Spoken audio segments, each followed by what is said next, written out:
We both work full time and we both travel. So looking in from the outside, it'd be virtually impossible for us to be foster parents. But with the care team around us, it's a lot easier.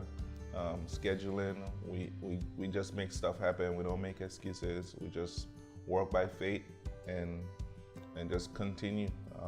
But the care team definitely helps make everything a lot easier. It's like an extended family, you know, just being able to say, hey, we're having a hard time, you know, could you pray for us? Could you just come over? You know, could you just Bring the kids. be a distraction? Yeah. It's not having that big burden when you know you're working those 8 hours a day and then you got to get in traffic and drive all the way home, and then you have all these hungry guys looking at you and just wondering what's for dinner tonight. It's just been a blessing.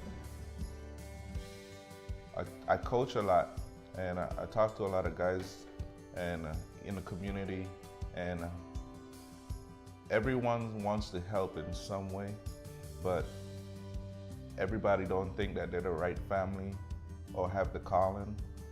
But since they see us, the regular family, their ears are open a little bit more, and they ask a lot of more questions, and we just encourage them to, you know, take a leap of faith, you know, look into it.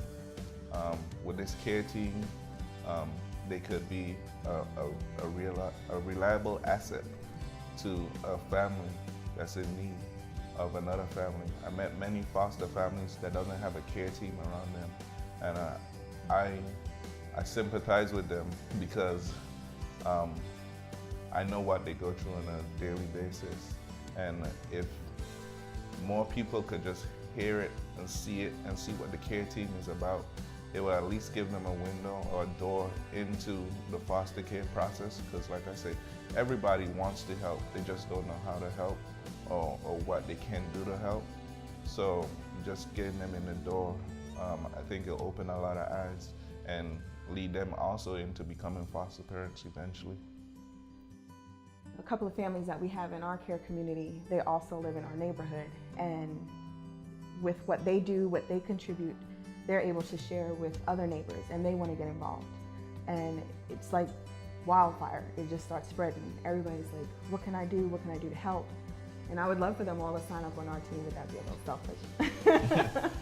So I encourage them to reach out to their church to tell them that this is important, to get involved. Every time you turn on the TV, you hear about things that are happening to children, and that, you know, they need a safe place to go. It might not be their calling to be that safe place, but they can definitely support somebody who's doing it, just so that they can continue on those days that it gets hard and you're willing to throw in the towel, knowing that you have people around you to support you, encourage you, to keep rooting for you, to keep praying for you is extremely important. And it just makes you continue, lets you know that, you know, you're doing God's work and you're in the trenches, but people are in the trenches with you.